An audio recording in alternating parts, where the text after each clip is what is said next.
Բայց ես ուզում եի կառավարության ներկայացուցիչին էլ տալ, նոր ելույթներին ասնենք։ Պարոն Սարգսյան, շնորհակալություն, ըստ էության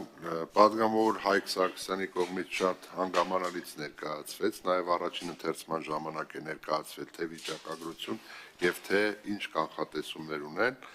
եւ կառավարությունը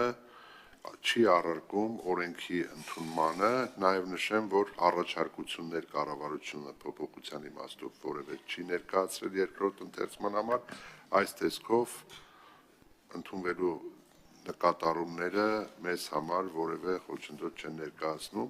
միայն օգտվելով առիթից նախորդ հարցադրման հետ կապված ուղղակի մի ճշգրտում կամ այսպես դիտարկում ներկայացնեմ։ Տեսեք, պարոն Քոչարյան, երբ որ մենք ասում ենք պարոն Սարգսյանն էլ, որ ասում է 10,000 հետախուզվողից վերադարձել է 1,300-ը, 1,400-ը մոտ։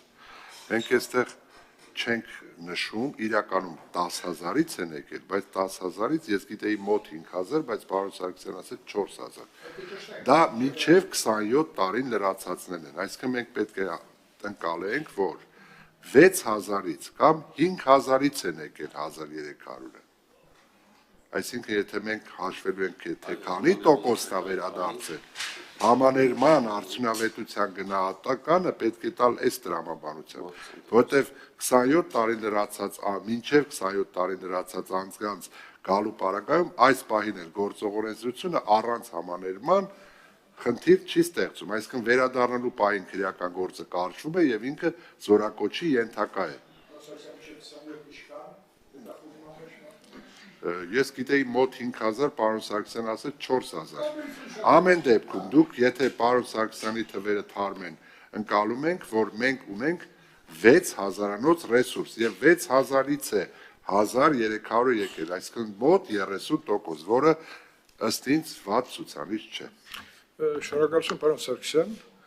Իսկ այն առաջարկները, որ հնչեցվեցին իմ կողմից, պարոն Խաչատրյանի կողմից, ոչ թե օրենքի այս բովանդակության հետ կապված, այլ նաև այն խնդիրները, որոնք ավելի գրավիչ կդարձնեն վերադարձի խնդիրը։ Դուք ո՞ց եք նայում։ Կարծում եմ քննարկման առարկա առնվազն պետք է դառնա եւ լուրջ վերլուծության արդյունքներով կառավարության կողմից կներկայացվի առաջարկություններ։ Շնորհակալություն, պարոն Սարգսյան։ Ելույթների համար հերթագրում Տիկին Պողոսյան խնդրում։ Քանի որ հնարավորություն չկար հարց տալու, ելույթով ասեմ, կներեք սիրելի գործընկերներ, որ չեմ կիսում ձեր ինտուզիազմը, պարոն փոխնախարար եւ իմ գործընկեր պարոն Սարգսյանը մի հատ հետաքրքիր թիվ ասեցին, ու պարոն Սարգսյանը ելույթի մեջ ասում է, որ այս պահի դրությամբ 8,000-ից 4,000-ը դեռ 27 տարին լրացած չի եւ հուսով եմ, որ հաջորդ այդտեն ձևակերպեցիք, հաջորդիվ նորից հնարավորություն կտրվի, որ նորից գան։ Ես ամեն դեպքում մենք ունենք քաղաքական որոշում եւ ես կքվեարկեմ, բայց ես մնում եմ իմ կարծիքի, որ դա խրախուսում է, պարոն Սարգսյան։ Այն տղան, որ հիմա 22-23 տարեկան է եւ խուսափում է ու չի գալիս, սպասում անեն, որ դուք նորից փոփոխություն անեք, ինքը այդ գումարը վճարի։ Դա այդքան էլ արդար չի։ Ավելի լավ է մենք ձևակերպումն ուրիշ ձևանենք եւ ուղիղ եւ անկեղծ կարողանանք խոսալ, որ կարող ես գումար վճարել եւ չծառայել, ինչին ես էլի դեմ եմ, բայց կարծում եմ այդ ձևակերպումը, որ դուք արեցիք, արդեն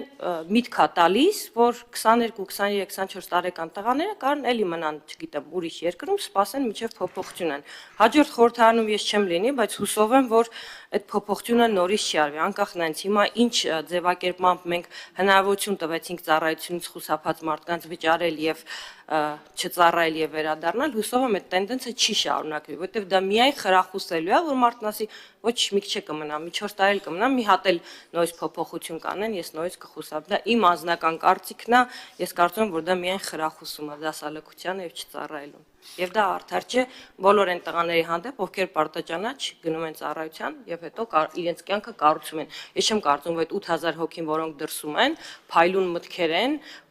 ամենայն ներողություն եմ խնդրում բոլորից, բայց այն կարգի ռեսուրսը, որ հեսա հենց եկավ Հայաստանը ծաղկելու է։ Հայաստանը ծաղկեցնում են Հայաստանում ծառայող, ապրող մարդիկ։